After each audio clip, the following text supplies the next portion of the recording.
In a mythical land of magic beasts and blades known as Burbank, California, an independent podcast network sets off for the greatest adventure of their pitiful lives.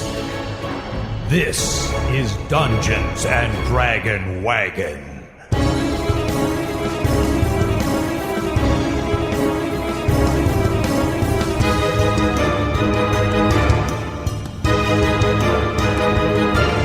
Hello and welcome to Dungeons and Dragon Wagon, the Rhyme or Reason, a D&D inspired homebrew role-playing game recorded and released into the world for your entertainment. My name, of course, is Jake Lloyd. I am the host of Elaborate and co-founder of Dragon Wagon Radio. You can find me on Twitter at LiquidJake, on Instagram at Jake Lloyd, and I am playing the half-orcan fighter Junk. Say hi, Junk. Hey, how's it going, Jake? It's going pretty good. What's that little thing on your shoulder? Oh, no, that's just the squirrel. His name is Scampersan. Say hi, Scampersan. Oh, hello. All right, that's happening. To my left, of course, are my acquaintances in adventure. First, she is a writer, a poet, and a friend to the animals. Find her on Twitter and Instagram at Alexandra Hoy. It's Alexandra Hoy. Hello. How are you? How is you? How is I? How is you? I is great. Awesome. And Alexandra, of course, is playing the noble human ranger Adeline. Say hi, Adeline. Hi. Wow, you seem so shocked. Yeah, we're about to get in some barrels, and I don't really like being in small spaces, so I'm just trying to prepare myself. Have you shaken off your hangover? Yes. Yeah, you went on a rager. I hope she was good. And to her left, of course, is the man with no foe. He is as tall as he is good at going to the movies. Find him on Twitter at Matt_Hingstman and on Instagram at mhingstman. It's Matt Hingstman. Ohio.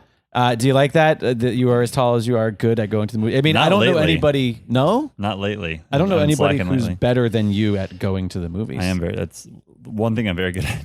That's the thing. And of course, Matt is playing the shadow elf rogue Matson. Say hi, Matson. Hey. You had another moment last week. Indeed. Hopefully a little bookend. Yeah? Perhaps. Well, I feel like your luck is going to turn around. And this week, back for another round, our guest in quest. He's an actor and a gamer and a purveyor of #shirtless_kitchen. You may have seen him on television shows like Pitch and Criminal Minds. Maybe you saw him on Geek and Sundry's Vast. Find him on Twitter and Instagram at I am Jeff Torres. He is Jeff Torres. I am Jeff Torres. How does it go? That's how I sound, and my character voice is just me. That's yeah. That's fair. Hello, I am Jeff Torres. How did you enjoy your first outing as what we have just discovered is King? Yeah, Kaius. pretty awesome, man. I kind of didn't know what to do with it when I got it, and then it kind of came to me as I don't know. It felt pretty good. It felt like some comfortable skin, you know. You are very kingly. Yeah. Oh, thank You you. have a kingly nature. Have you ever had a kingdom before? No, but ever since I had a beard, I think more people think that. Oh, I think it's a beard. When I shave, you're gonna be like, "Oh, this guy's a dipshit." But when I have a beard, people go like, "Oh, I trust this guy intrinsically." What the hell? I grew a beard, and everybody's like, "Do you need change?" Alex and I are the only one without beards. It's true. It's true. Let's bring in the man who created these lands to bring us back into the action. He's a co-host of Myth Understood. Find him on Instagram at the Paul Bianchi. Our fearless DM, the Paul Bianchi. Ahoy, mateys! Oh, you got all piratey. Oh yeah, I did. I was It's like you're a pirate or something. I mean, that's basically the differences. So we got the king beard, the beggar beard, and then mine's a pirate beard. Clearly, Oh, I like that. Beggar All right. beard, huh? That's okay. but the legend of beggar beard. I can't get behind any of this. No. Well, I'm really excited to jump back in. I'm just going to let you know. Your voice is a little gone. Oh, yeah, my voice for sure is a little bit gone. Any damage that you guys have sustained in this last round, you for sure are getting 12 hours of sleep. So you're going to get 4 points of health back. All right. That brings me almost back to full health. That brings me back to full, dude. We are joining back into the game after you've gotten into these barrels. And also, I talked to Stalin. oh, you did? Before I just told him, thank you so much for your service. And I put my hand on his shoulder and I gave him like the look. That's very nice of you to do to someone that did do a nice thing for you, although he did murder his sister. So yeah, well, you know what? He'll get what's coming to him. This chapter 5.2 is called The King's Promise. Ooh. You guys ready to jump in? Absolutely. Yes. All right, away we go.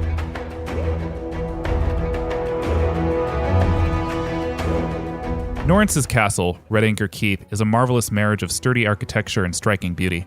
It sits high on Norrence's vertigo-inducing black cliffs, above the cascading waterfall referred to as Queen Lila's Tears. The legend says that after old King Eldred was decapitated, beloved Queen Lila threw herself from the falls and became a sea serpent. A mosaic of the sea serpent coils elegantly around the main hall. With the exception of Kelber Orny, the party is not privy to any of this, because, with the exception of Kelber Orny, you have all awakened to find yourselves in a jail cell. The dripping of water, the scuttling of rats, and the distant screams of torture victims were your alarm clock.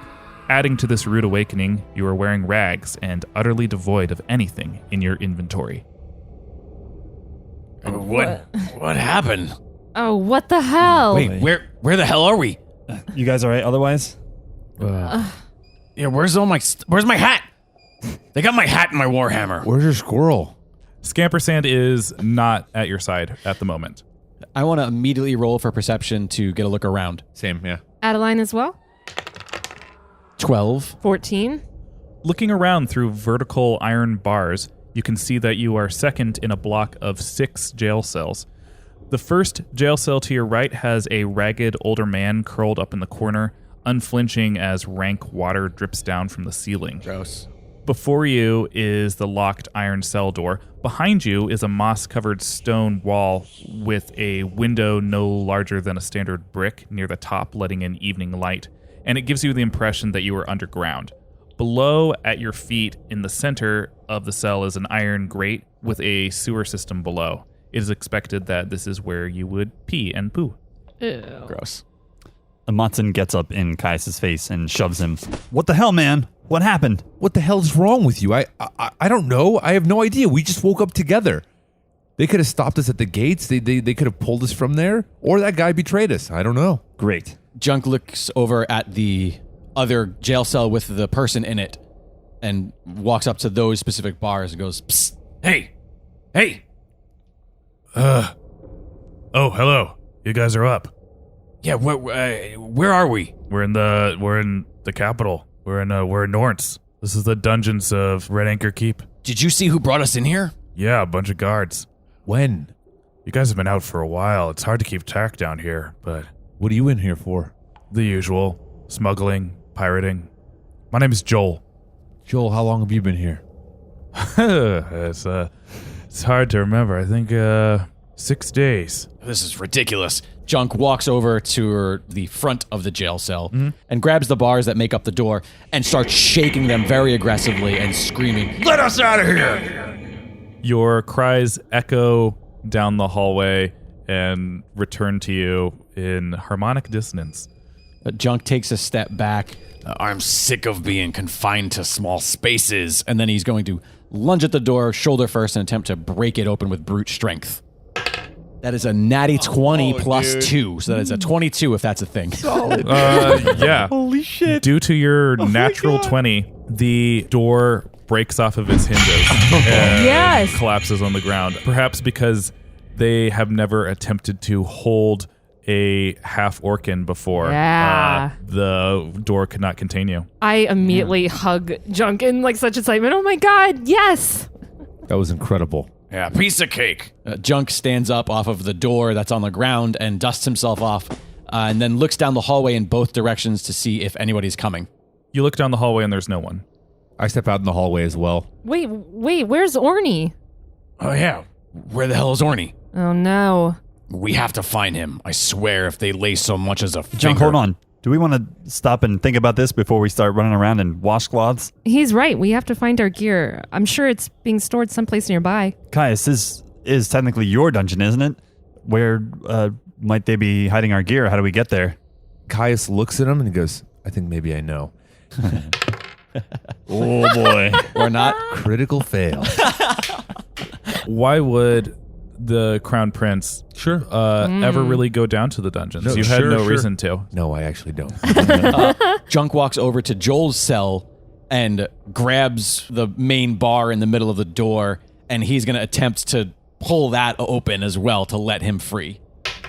That's an 11 plus 2, so 13. It holds strong. He's a little embarrassed. It's hard to get my footing from this angle, that's all. Joel, did you see a gnome that was with us? No, I didn't see any gnome with you. Did you see a squirrel wearing a top hat? Yeah. What did they do with him? They didn't do anything with him. I saw him poke his adorable little face in through that window up there to check on you.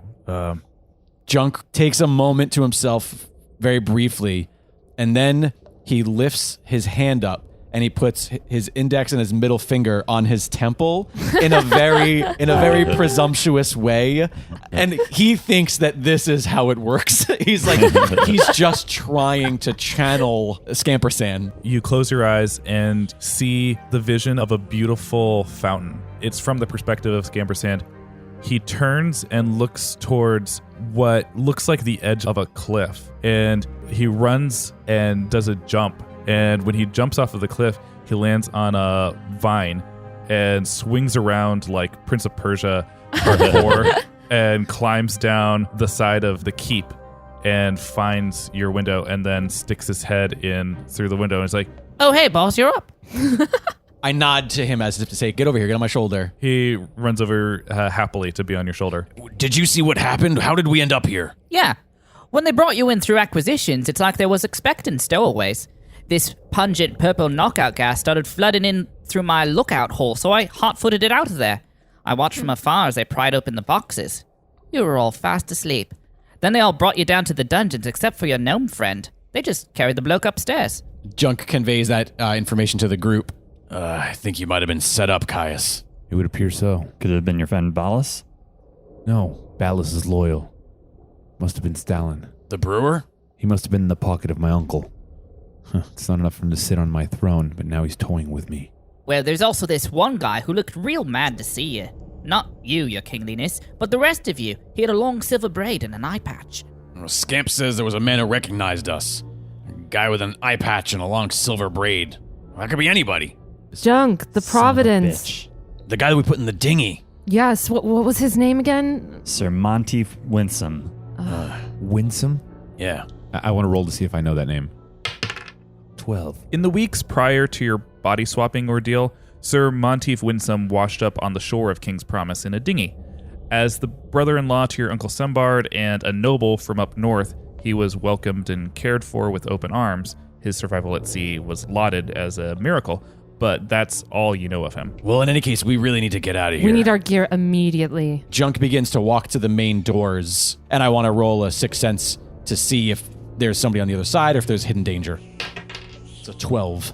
You can't sense whether or not there's any guardsmen on the other side. The door is maybe too thick. Can I quickly roll a perception to see if there is anything that a Scampersan can make his way through? Sure, yeah.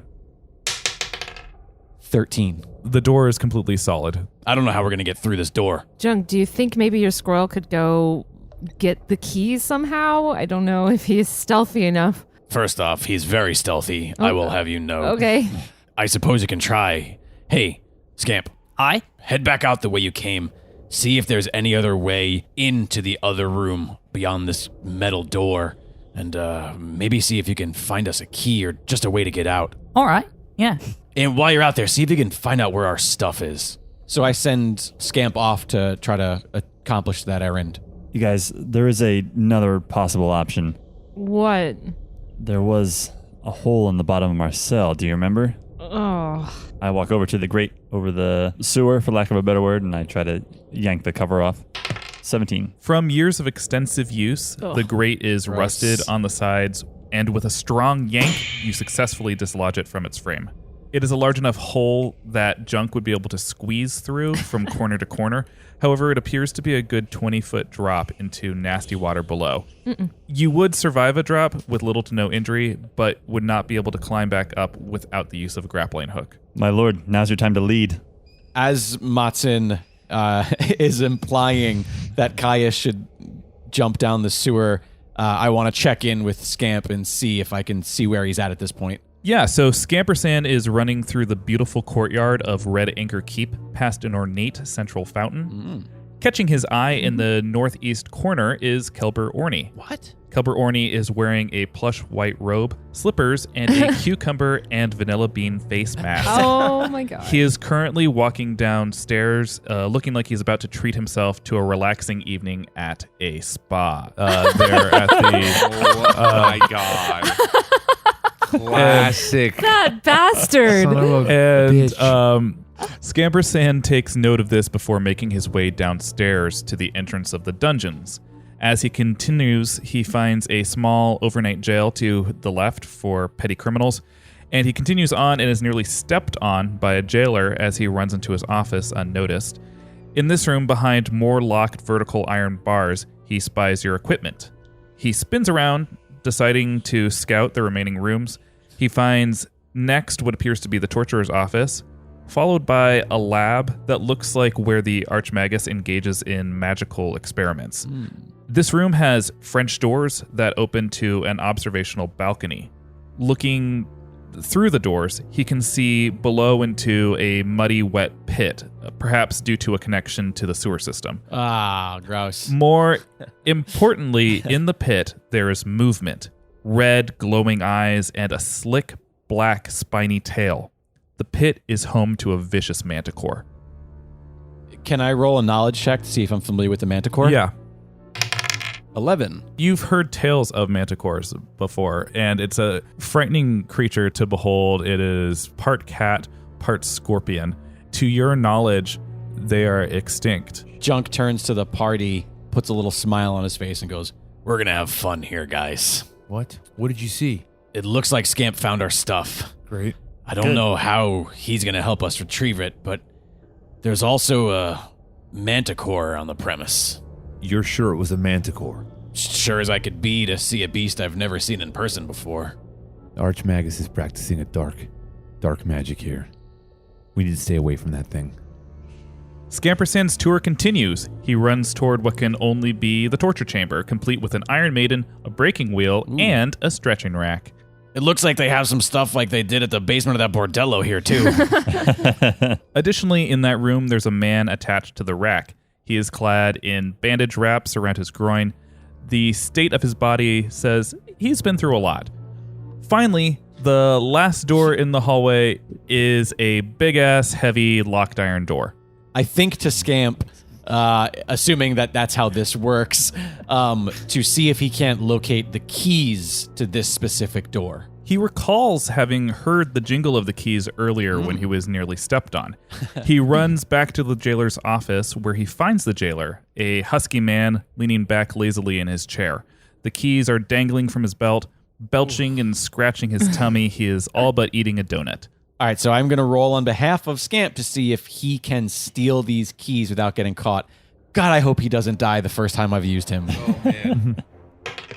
That's a 14. Scampersan crawls very quietly towards the jailer. When the timing is right, he leaps onto the jailer's leg, his little toenails clinging to the thick weave of the fabric. Aw. When he reaches the keys, he finds the thin rope holding the key ring to the belt loop, and he begins to gnaw through the rope. While he is successful in his gnawing, he is not quick enough to catch the iron keys before they drop. They clank against the ground, startling the jailer awake. Scampersan's heart beats out of his chest as he leaps into the drawer at the jailer's knees, remarkably unnoticed. Nice. And as the jailer picks up his keys, you can feel Scampersan's shame of not being successful for you. Aw. I sort of send him the good try, buddy Yeah. vibe. I don't think he's going to be able to get these keys for us. I think this might be the only way. And I look back down at the sewer we're standing over. And then I look to the king and I give him a shrug. You think it's a good idea for us to fight a manticore? No, sorry, an undead manticore with our fists? After climbing through shit. Okay, good points. Good points. Hold that thought. And then I think back to Scampersan. Go back and find Orny. Get his attention and do whatever you can to signal for help. Scamper Sand leaps out of the drawer, unnoticed again by the clueless jailer. He runs up the steps out of the dungeon, returning to the breathtaking courtyard. He heads northeast in the direction he saw Orny heading. In the northeast corridor, he passes servants and chefs from the kitchen carrying platters of the most delicious-looking food. Mm-hmm. He runs over immaculately detailed woven rugs to a doorway with a sign that reads, Spa. Yes, Red Anchor Keep indeed has a spa. And he runs down some stone steps to a narrow hallway flanked by people relaxing in thermal mud pits. In a curtained-off room to the left, he finds Orny on a table face down, receiving a massage from a muscular half-elf. Oh, Alex, the way you work those hands. Scampersand walks over, and Orny's face is through one of those rings. Right. And he looks down at the squirrel and knows. He knows. He looks right. and knows that you're looking through his eyes. Right. Alex, give me a moment. The masseuse leaves the room. Orny gets up and wraps a towel around his waist. Junk is appreciative. And there's a dark green face mask cream sitting in a terracotta bowl. He sticks his finger in the goo and writes a message on the back stone wall, clearly not wanting to be heard. It reads, wait 1 hour. I summon him back to us. Guys, it's Orny. He just sent a message. That's great. He's enjoying himself What? quite Not a bit. surprised. What do you mean? Wait, don't tell me. Regardless, he told us just to wait 1 hour. Wait 1 hour. In our cell? That's all that he could say, or he could write. Listen, I saw a lot of things. Regardless, maybe the little bugger has a plan. Maybe we should just sit tight for the hour and be prepared for whatever's coming. Unfortunately, I think it's our only option. Anyone object? That's good with me. Agreed. So the party's going to wait for Orny. Junk is going to put the door back on, stay in the cell with the king and Adeline, and Matson, you're going to maybe stay hidden in the shadows? Yeah, I'll try to stay on the other side of the door, and I'm going to take the grate with me. Okay. And we're going to wait. After an hour, just as Orny's message said, if you're looking up at the small window, you would see a rope drop into frame, cutting the night sky in half. Then the rope starts to jiggle and shake before you hear the sound of little feet hitting the windowsill. Oh. Aside from the rope, though, you see absolutely nothing. But you hear, oh, you look awful, all of you. Oh, my goodness. Well, I don't have very much time because, boy, this invisibility tonic never works for as long as I would like it to work. I want you to know what's been going on. When they found me with you, they had no reason to suspect any involvement that I was having with you guys. I pretended that I was one of your prisoners, and I did this because they have the Hand of Elmon here. It's in the library, and I've been researching how to use it. So here's what I have for you, and unfortunately it's not very much because this place is on utter lockdown. I have 4 knives for you. I also have the key to the iron door, and I hope that that's enough. Find your gear. Beware of the manticore. That thing will fuck you up. Just be very careful. Reconvene with Taryn. Taryn, you've seen her? Where? She's upstairs. They don't know that she's helped you. She's trying to convince the other Silent Sisters that you are not in your right body, but it's a very difficult thing for her to try to explain to them, specifically because they don't speak. Why don't they just speak? And they would just be the sisters. That's a whole other problem. Anyway, and your friend Ballas, he's being tortured right now. What? They found out. Give us the that key. he Do you have helped another invisibility potion by chance? I don't. We should have gotten more from that shop. Give us the knives. Give us the keys. We'll meet you. Yes, I'll meet you upstairs. I will be in the library because I need to figure this out. I hope you understand. Thank you, Orny. Thank you, Orny. Wait, hey, before you go, did you make us wait the hour because that was the only time you could come, or were you just I mean, in Alex the is spa? I knew it. Alex is a miracle worker. Oh, God. Honestly, though, I needed to wait until God shift change, but I also scheduled a spa. You know, if you get a chance, if all this works out right, and thanks, we're all buddy. friends. Okay. Oh, by the way, is my potion still working? Because this thing never really fully covers my ass. And you look up and you see like a floating ass in the air. That's amazing. It's still working great, buddy. There's All a right. full moon out. Oh, yes. I mean, because I can't make my clothes invisible. Makes sense. Matson, there's one more thing. Oh, You said that there was this little shadow elf girl that you were looking for. yes. They've done something to her. She's here. She's here. in the main hall. They've turned her into some sort of surrogate power device. Perhaps because she was so rife with magic. Oh, more of my ass cheeks are being exposed right now. But we can probably help her in this exchange too. Yes, definitely. All right. Be good. Give us the knives. Kisses. Here are the knives. We each take a knife, I assume? Yes. I think I should get 2 knives, you guys. That leaves one of us without a knife. All right, fine.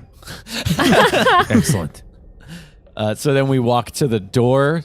Now, we have the key, but isn't it on the other side? The lock is on the other side? It goes all the way through. It's like one of those iron locks that you can look through the keyhole. Gotcha. Okay. I just want to give Joel a look up and down, see if he looks like he would be helpful in a fight, or even if he looks trustworthy, maybe. Yeah, give him a detect motive.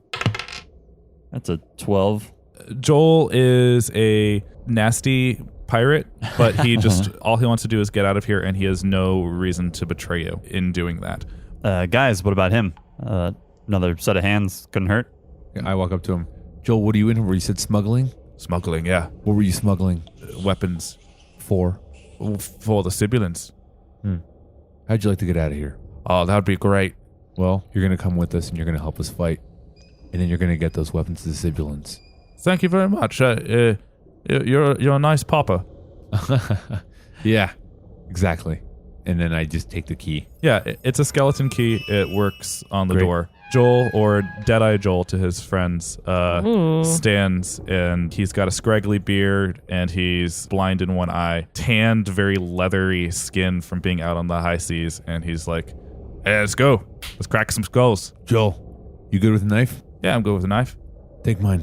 Oh, thank you very much. After seeing the king hand his knife off because of his leadership perk and just because of the way that he carries himself in such an inspiring way, Junk is inclined to then give his knife to the king. Let's go. So you guys make your way to the iron door. Upon opening it, you find a very, very small room with another iron door on the other side of that room. There is a small table with a potted plant. Junk looks over at the table and he's going to walk over to it and he's going to put his hand on the corner of the table, grab the leg, and now he's going to try to break a leg off in attempts to have a leg as a weapon. It's a teak half moon end table. It's very attractive. I hate to destroy such a beautiful piece of craftsmanship, but when you need a club, you need a club. And he critical fails at that. Oh boy, that is a one well-made piece of furniture. You guys all hear a crack, expecting to hear the crack of the wood of the leg breaking off, but you actually just hear like one of those cracks from inside Junk's body. That it's like, oh, that wasn't good. I must just, I think, remember when I knocked the door off of the cell a little while ago? I think I might have just kind of tweaked something there. Whatever, no big deal. And then he picks up the entire table. Let's go. Next door. You open the next door, it opens up into a great big hallway. Junk is familiar with this because he saw Scampersand run this before. Has Scampersand made his way back to me yet? Scampersand has made his way back to the window and is now catching up. To your right is that torture room that you were talking about before. Right now, there are no visible guards in sight, and if you stay quiet, you might be able to be sneaky, but you can do whatever you choose to do. I want to roll a perception, see what's in that torture room. 3. Looking around the corner, you can see that there is torture equipment and movement in the shadows. There's someone in that room. My friend Ballas is in there. We have to save him. Since I'm the sneakiest, I'm going to sneak in there and do some sneaking. Excellent. 16 plus 4. Ooh. Nice. Matson sneaks in through the cracked open door. To his left, he sees Ballas still tied up on the rack. To his right, he finds the torturer, Thresh Gallon. facing away from him, humming to himself and cleaning his tools in a bloody bucket. He's a squat, powerful, yet aged fellow with long, thinning hair and a scar over his left eye. I would like to sneak up upon him and try to murder him. Great. Yes. 16 plus another 4 stealth. He hears you just as you're raising your knife up from behind and turns around and pulls one of his tools, a bludgeoning instrument like with spikes on the end of it, and he pulls it right in front of his neck and says, like, "I caught you, son of a gun!" Fuck. You guys are close enough in proximity to have heard him say that. Kaius bursts through the door as he hears that guy scream and lunges to attack. Oh no. Critical fail. What's interesting, though, is simultaneously Thresh critically failed his saving throw. Kaius completely whiffs his knife attack, and Thresh tries to save himself and slips on blood and falls face first on the ground, and then you fall on top of him and make a dog pile. So now, Kaius, you have him prone, face down on the floor, ready for anyone who wants to attack him. Yeah, I'll finish the job. Yeah. That's a 15. You stab him right in the back, and then you cut up in this very expert motion that it's like, I mean business. Blood sprays all over Kaius. There's no one else in the room aside from Ballas laying on the rack. I go to untie him immediately. Oh, Ballas. My friend, you've returned. Yeah. Well, how did you get here? What happened? They learned. Whatever magic they're using from that young girl, it's like they've made a surrogate Kalbana stone from her. Everyone's magic is so powerful that they could read my mind. They knew what I've done. They know you're here.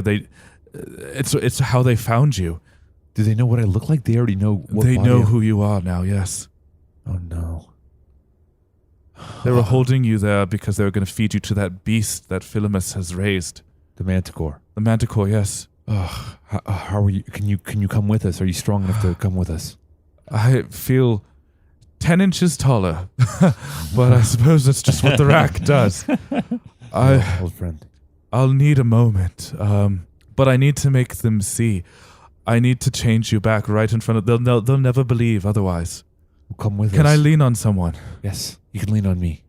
All right, my friend. Yes. Junk, concerned that he hasn't heard anything in a moment, opens the door to see him being led off of the torture rack, and he looks at the table he's holding, and he puts the table down, and he walks over and he picks up the weapon that the torturer was holding.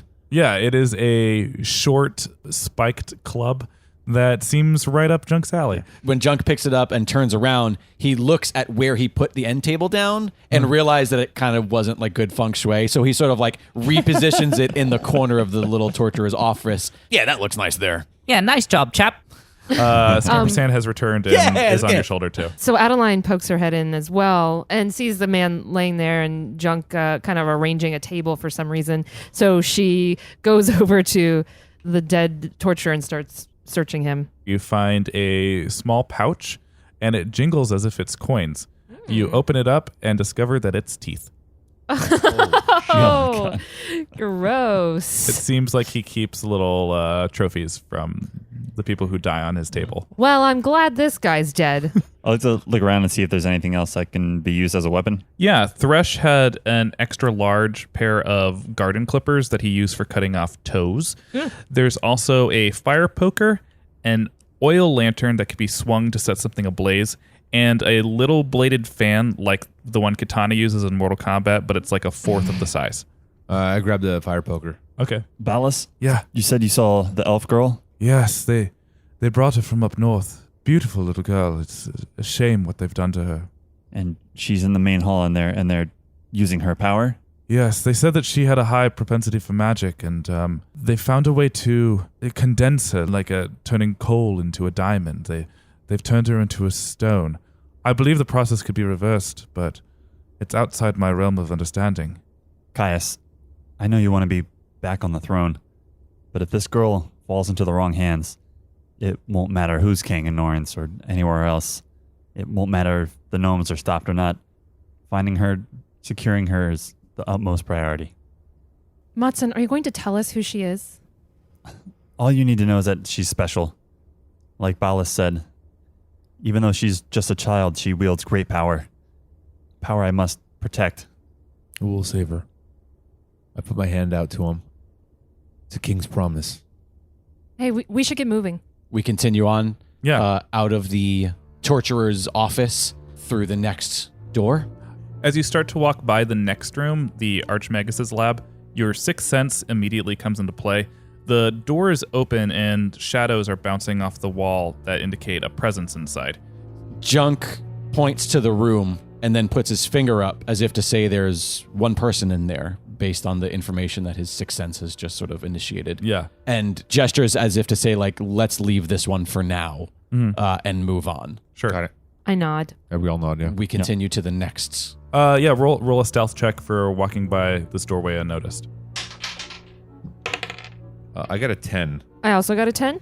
18. Natty 20. Great, you guys all Oh. clear. As you walk through the doorway, you can actually see the figure of a woman working at a table in this lab. She's very involved in what she's doing and does not notice you guys as you walk by. Ooh. The next room on the left is the torturer's office, not the torturer's actual room. Right. And then the hall turns to the right towards the jailer's office.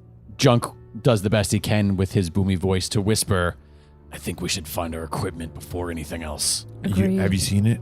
Yeah, I know where it is. Let's grab it. Lead the way. And we want to continue down this corridor towards the jailer's office. You should roll stealth. That's another natty 20 for Junk. Nice. 7. 6. Also 7. Well, he doesn't notice Junk, but there is a guard posted at the bottom of the stairs that as soon as you round the corner, he sees all of you. He yells, "Hey!" Simultaneously, the jailer emerges from his office as well, rounding the corner, and you all need to roll for initiative. Get him, Joel. Natty 20. 11.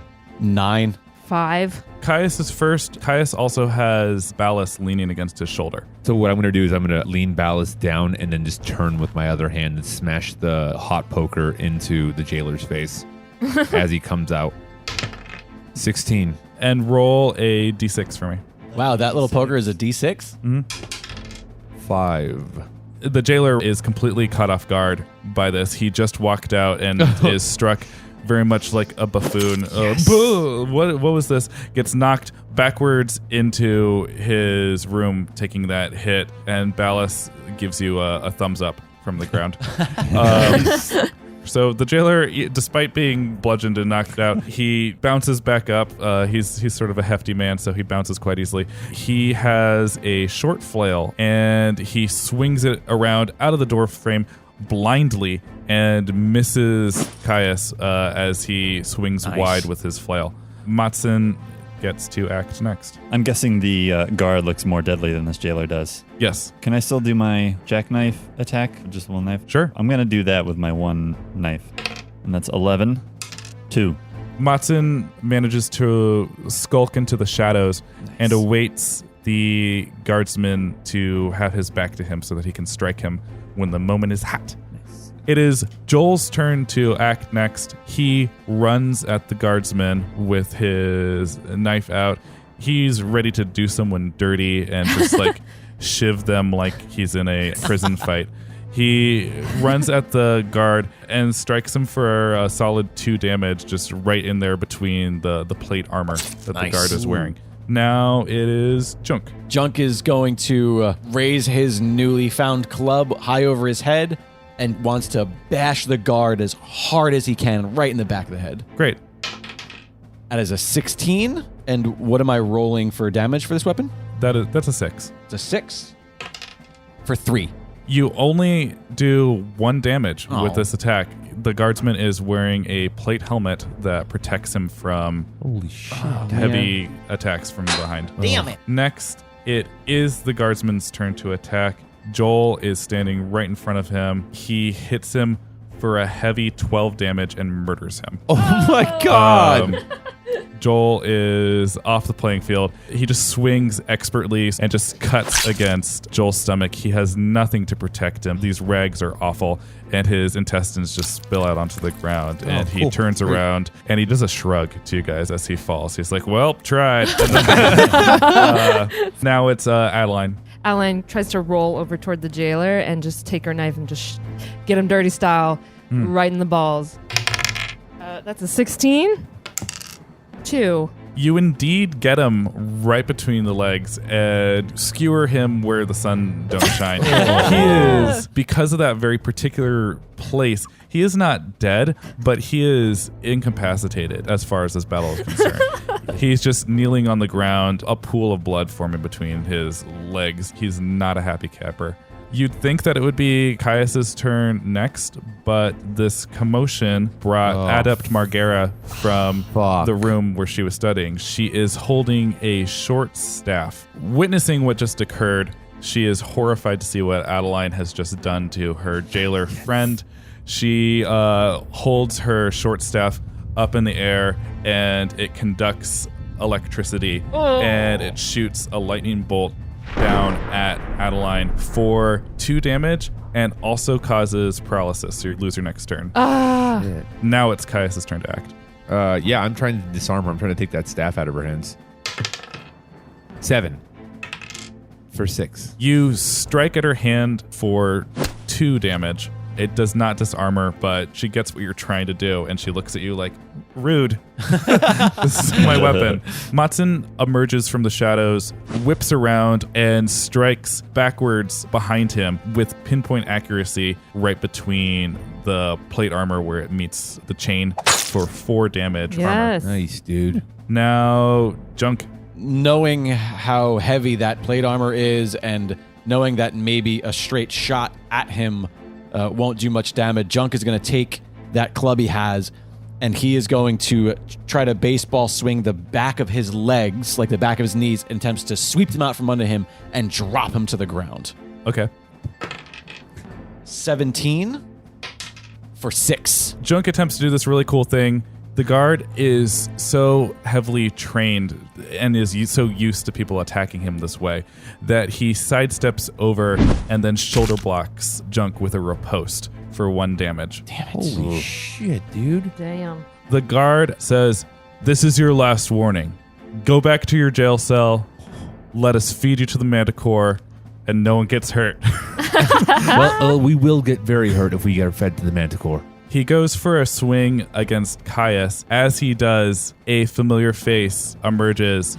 It is your silent sister friend, Taryn, who comes up behind with a naginata and skewers the guard through the back of the neck, right in between where the helmet and the plate armor meet. Margera, the adept, is horrified to see this happen. Margera yells, "Traitor!" And she lifts her wand up. More electricity is drawn to it, and she fires at Taryn in response and strikes her for a heavy 6 damage. Taryn collapses to one knee, looks up at Kaius with affirmation like, "I'm on your side." Still, though, holding true to her name, she says nothing.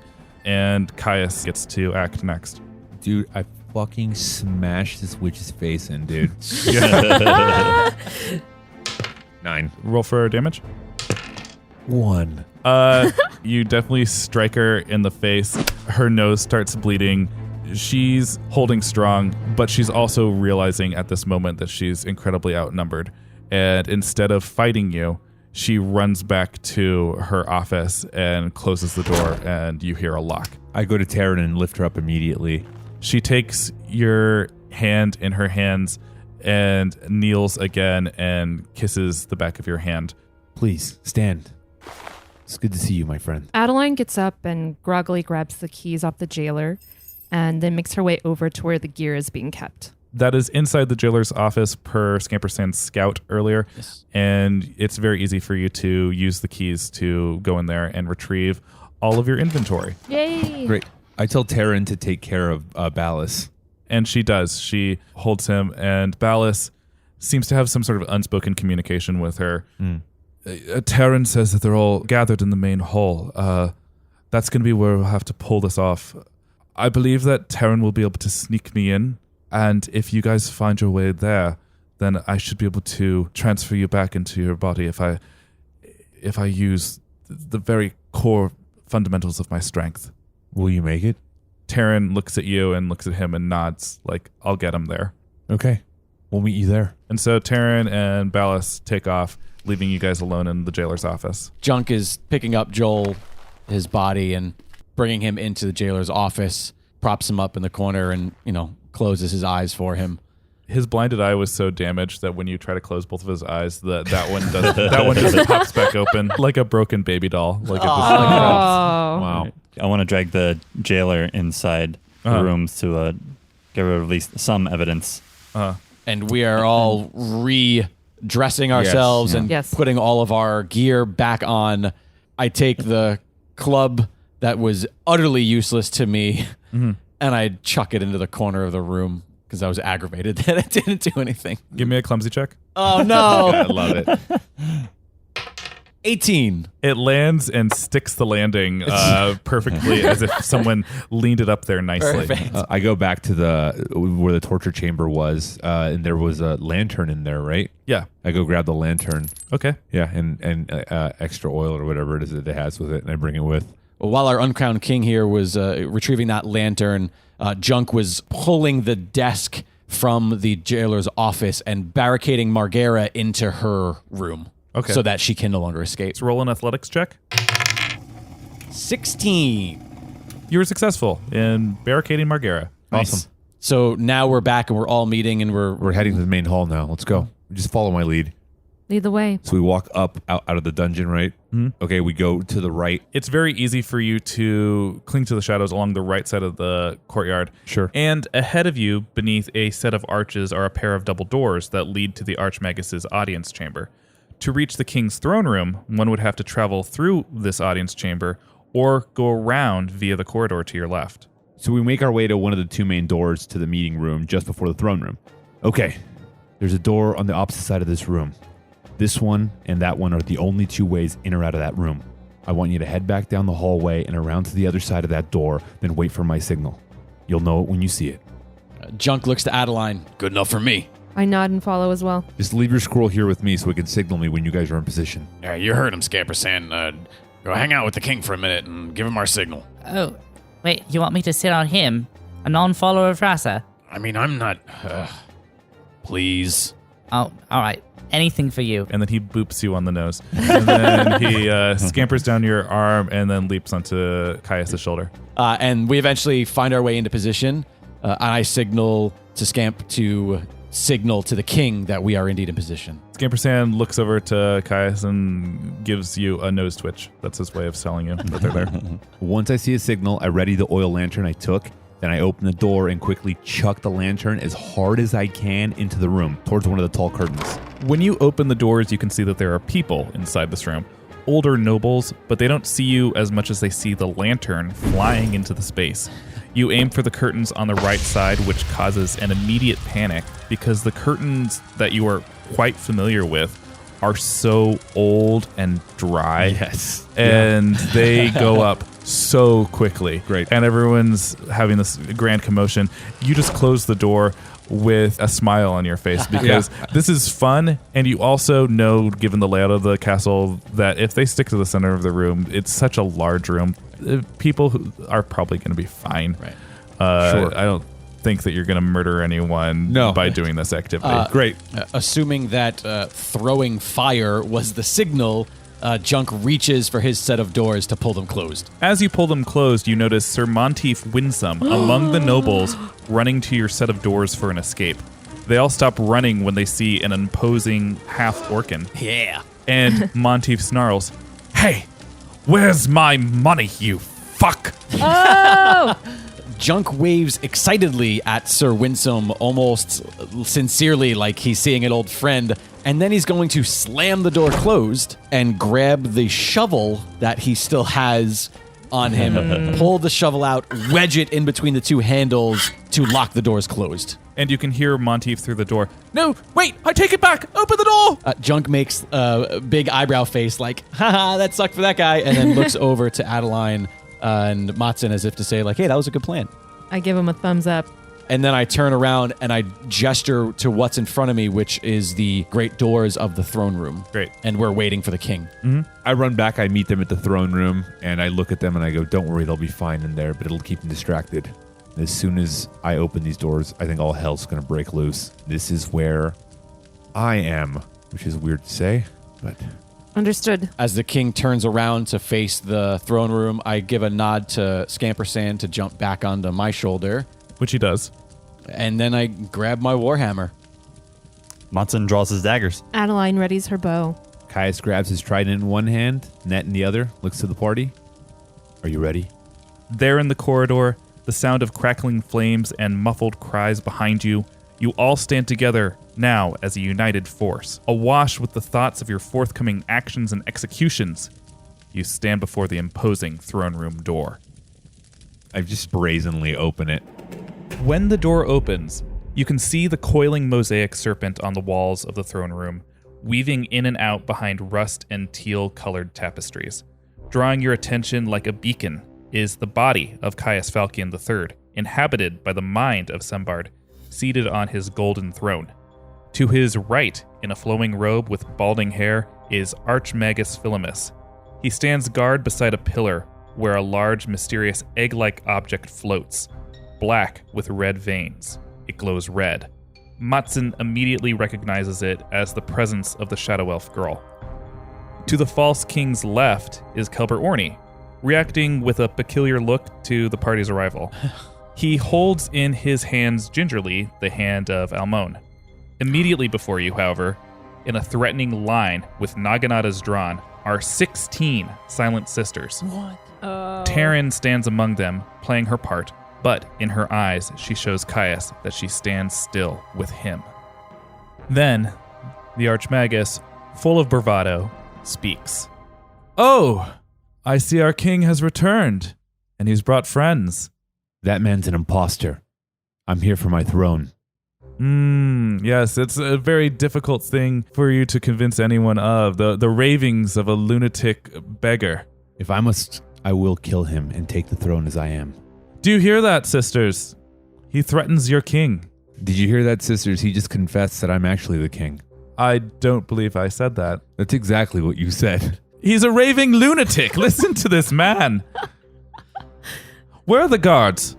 I want to roll to see if I can persuade the silent sisters to stand down. Sisters, I trust that you don't use your mouth, you use your ears. I'm the rightful king. This guy's an imposter. Dark magic's at play. There's a manticore walking our kingdom right now, and you just heard him call me the rightful king. 13 plus 8, 21. Ooh. With this, all but one of the silent sisters lower their blades. They turn to Taryn, who has been non-verbally trying to convey this information for quite some time. They see her now as a leader, for they don't entirely believe Kaius's claim, but now they know something is amiss. Kaius is familiar with the silent sister Janessa, who has kept her naginata at the ready. As the personal guardian of Archmagus Philemus, Janessa is oath-bound to serve him regardless of his actions. Junk very quietly and subtly leans to Kaius. If it comes to it, you have to promise you leave that one to me. As this happens, Ballas is in the very back right-hand corner that leads up to the king's tower. Yeah. And he is holding a like Rafiki from the Lion King, Yes. like a very like makeshift like stick and ball. He's trying to decant whatever has been done to you, and he looks to you like, I just need a little bit more time. Just I'm working my darndest right here. Then the Archmagus bellows, "Guards! Guards, where? I don't understand where the guards are. What's taking so long anyway? Kill them!" All of you sisters who don't want to stand in the way of the true king, step aside. Taryn then gives a slight nod to the 14 sisters that are not her or Janessa. They take this as a cue to follow her. Then she leads them behind you to face out towards the double doors, serving now as a physical blockade for any interfering parties that might enter. Oh my god. Awesome. I turn to Junk. Do you think you can handle it by yourself? I have to. What do you say, Archmagus Philemus? Your champion versus mine? Roll a persuasion roll to see if that works. 17 plus 8, 25. Jeez. All right. I'll accept your little game. Janessa, will you face this Orkin in solo combat? She nods and walks obediently towards the center of the room. She holds her naginata with one hand, then, making challenging eye contact with Junk, she unflinchingly holds out her other arm and gestures with her fingers as if to say simply, "Come, face me." Matson whispers to Junk, "Remember, all you need to do is buy us time." I wish that was all I needed to do, Matson. And then I slowly start walking. Kaius pulls out this horn, this ornate, amazing-looking horn, and he blows it. It's a horn of leadership, essentially raising your initiative. Feeling this inspiration, maybe even being slightly startled at the sound of this horn as if it was her acting first, Junk reaches back and sidesteps what he assumes is going to be a massive thrust by her naginata and tries to bash her in the side of the head as hard as he can with his warhammer. Oh my god! That's a natural 20 for 6 plus 5 because of my warhammer. You deliver an incredibly hefty blow to the side of Janessa's face, ringing her heavy circlet in her ears. For all her skill and all of her training, perhaps she was not ready to do battle with you, a powerful half-orcan. This blow sends her spinning to the ground for a whopping 22 damage. What? But she staggers to her feet. This is a Silent Sister, after all, one of the most legendary warriors in the land, and it is her turn. Yeah, let's see what you got. Janessa disorients you as she spins her naginata with ferocious speed. She brings it up and around her neck before launching it forward, stabbing precisely, once in the shoulder, once in the neck, for 2 and then 3 damage. These stabs are so quick, they feel like being cut with glass, and you only notice the sting after it happens. I reach for where I was struck, and since it happened so fast, I'm surprised to feel my own blood. I pause for a moment, and I drag it across my chest, smearing my own blood across my chest as I stare at her, doing everything I can to inspire both myself and fear in her. As all this is happening, Matson looks over to Orny, and I want to roll for sense motive. Sure, yeah, sense his motive. 9. Orny is attempting to relay to you, using only his eyes, that he is mistrustful of Archmagus Philemus despite his agreeing to the terms of solo combat. The Archmagus has a source of considerable power at his fingertips, and Orny appears to be waiting for an opportunity to prevent what could very well be a critical mission fail. Oh boy.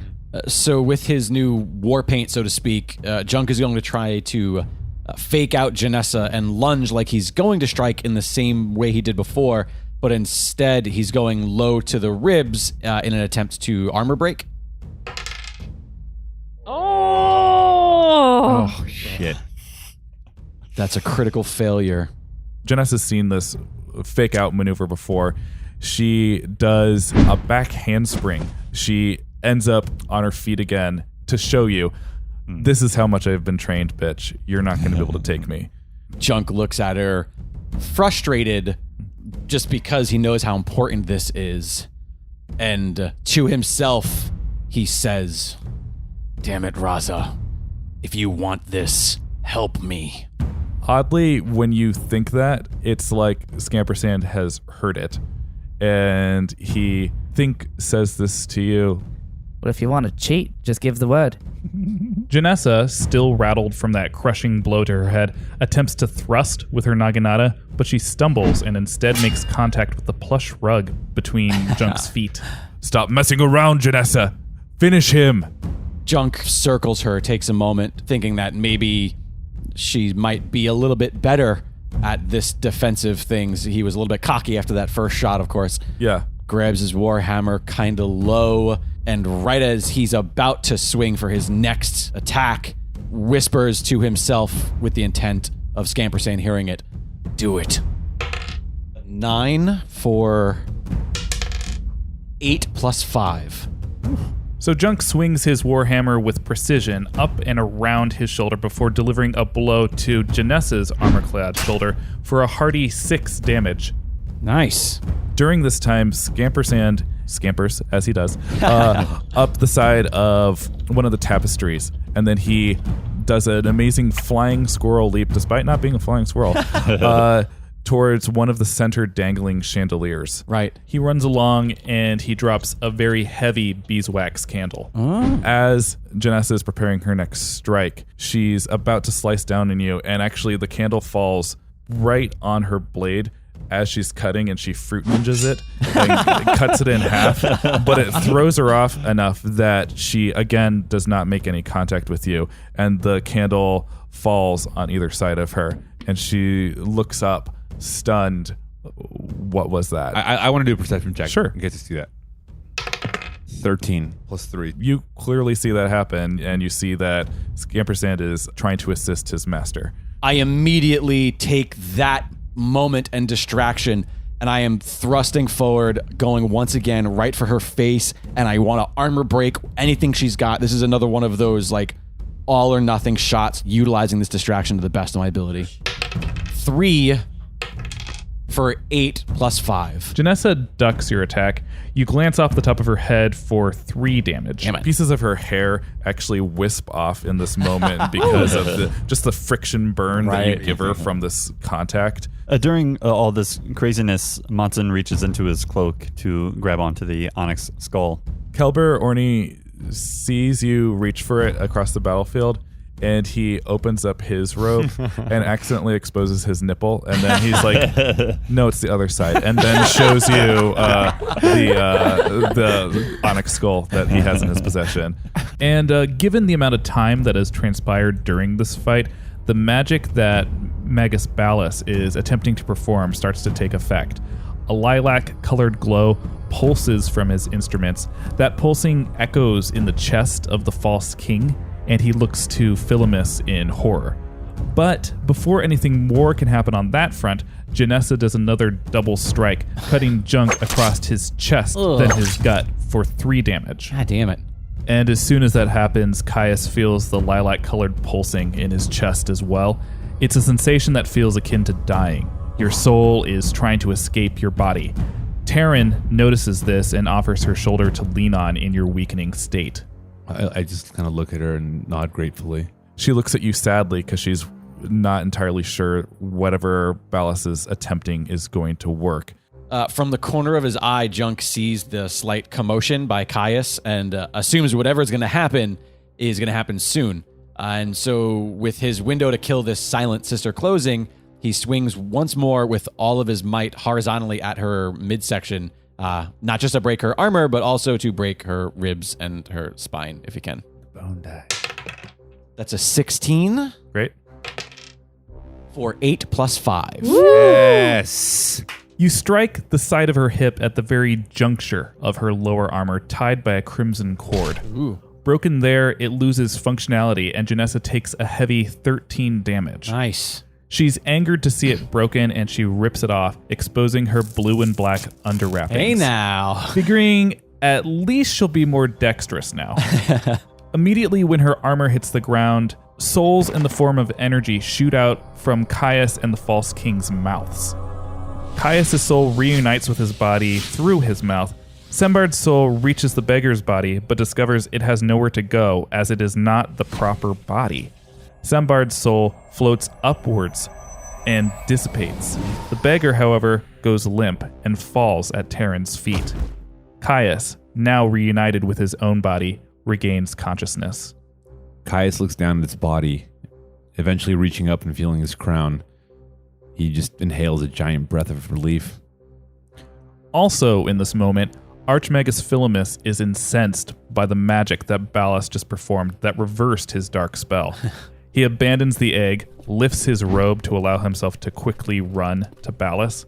Philemus holds out his hand as he does this, and a mage staff floats to it as if magnetized to his palm. However, just as he passes Orny, the gnome withdraws a small knife from his sleeve. Philemus's ankles are exposed, and Orny cuts cleanly through both of his Achilles tendons. Philemus falls to his hands and knees in agony, and he yells out to Janessa, "What are you waiting for? Kill him!" But Janessa is too stunned to immediately react following Kaius' soul swap, torn between oath and execution.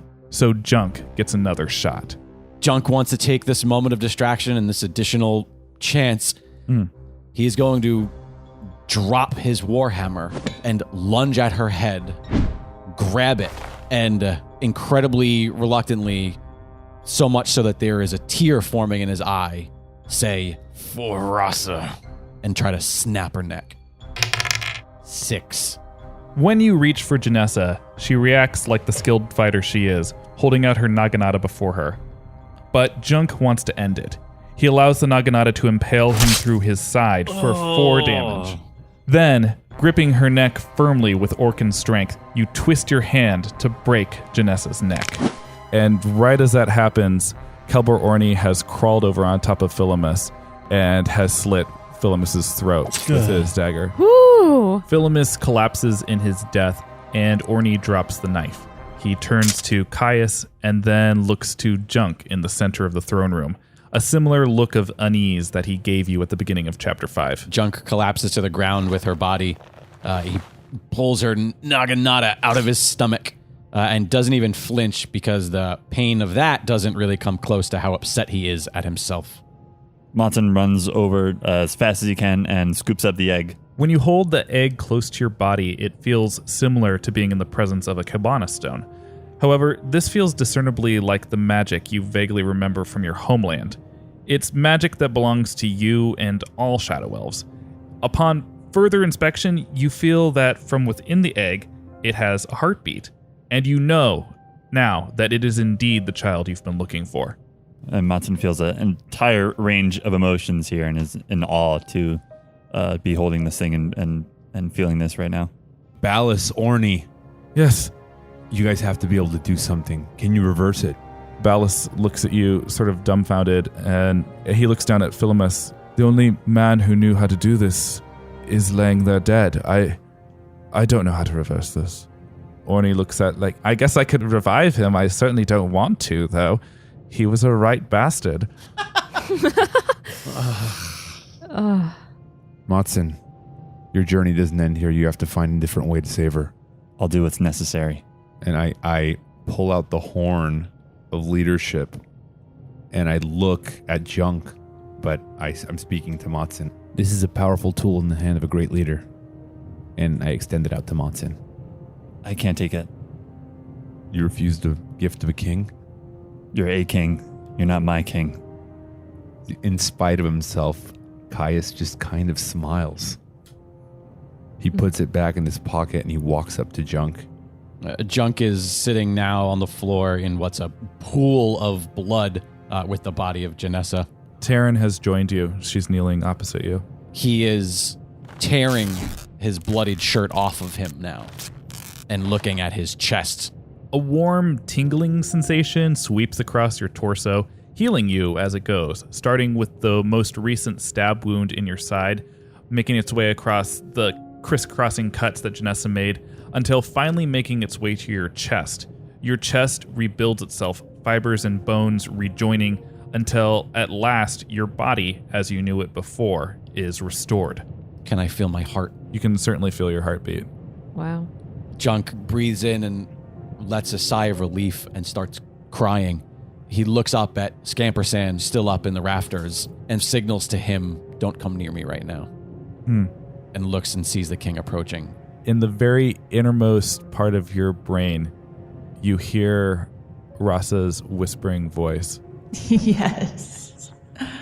Remember, my beast, I can give, but I can also take away. And I walk up to him. I look up at the chandelier where the squirrel is. And I look down at him and I go, well, I thought you were an actual warrior. Warriors fight their own fights. Cowardice and dark magic have no place in my kingdom. You're going to have to make some dark choices in the future. And I hope at some point you become the warrior that I thought you were. Junk doesn't say anything. He just sort of nods. I turn to Taryn. I won't forget your loyalty. Thank you for all you've done. Tell your sisters their king is back. She looks at you almost like a can I step out of turn? Can I drop my reservations for a moment? And she looks to you for that approval.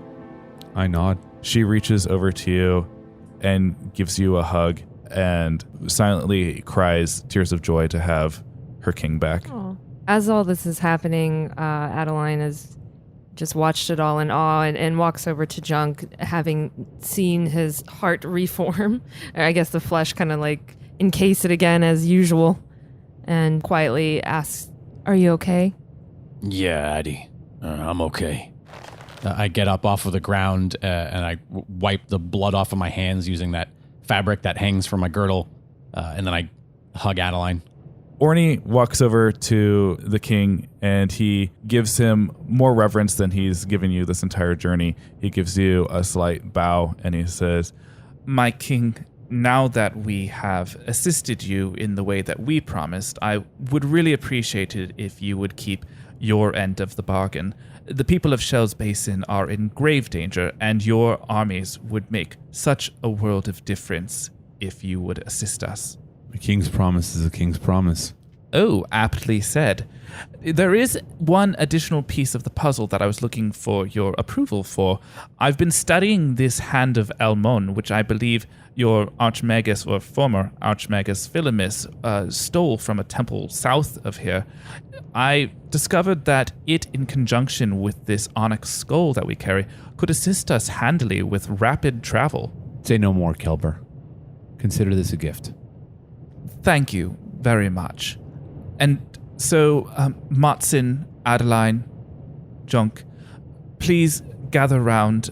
The way I've determined that this should best work is that this will teleport us to the closest and greatest supply of magic, which I believe to be the Kelbana Stone of Silver Hammer.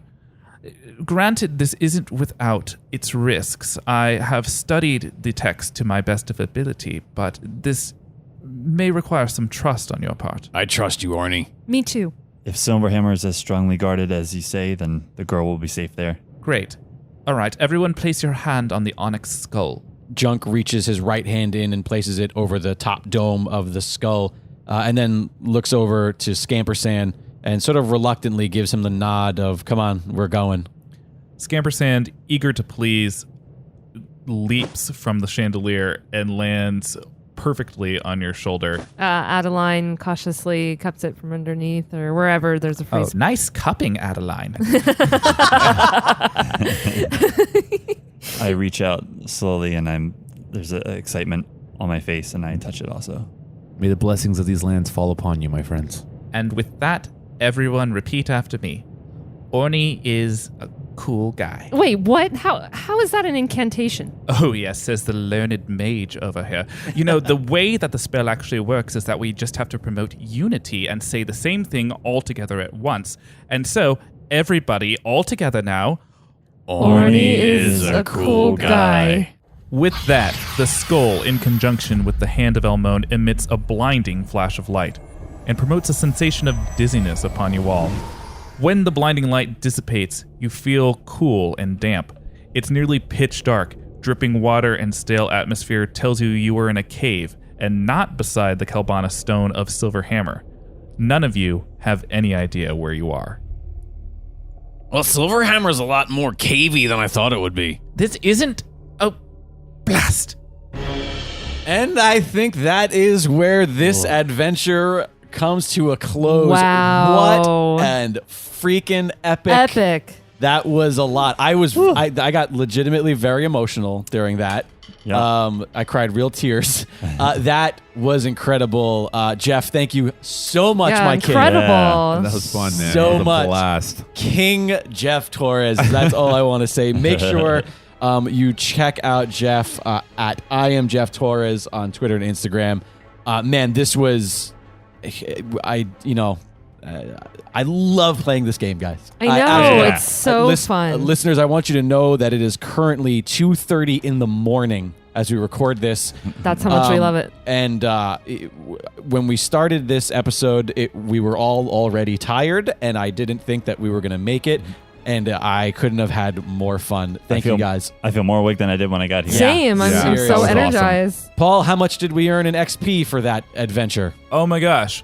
4, defeating Janessa for better or for worse. And for defeating that really hard to defeat guard, you guys walk away with a hefty 450 points, which means that we have some level up to talking about. Yes, All right. we are leveling up to level 2. So that 3,200. That puts us at 3,200 in total. Of course, we leveled up at 3,000. Nice, guys. Please, if you are enjoying this, check out dndwpod.com for backstories. Paul is going to post maps and drawings. Everything is there, as well as on the Instagram and Twitter, which are both at D&DW on all social media. Check out the store.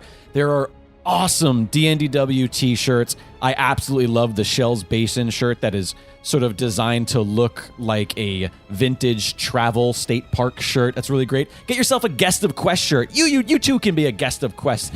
As well as there's mugs. Great stuff happening in the shop. Check that out at dragonwagonradio.com/shop. Make sure you are sharing this show with your friends, because if you love it, I'm sure you know somebody else who will love it. Use the hashtag D&DWPod to do so, and rate and review it. Leave us a rating and review on iTunes. Please support Dragon Wagon Radio, www.dragonwagonradio.com/support. A lot of great things happening. I love this network. I love you guys for listening. I love you, Jeff, for being here. Alexander, say goodbye to the people. Goodbye, people. Matthew. Bye. Jeff. Goodbye, my people. Paul. Good night. On behalf of all of us here, we will see you next quest.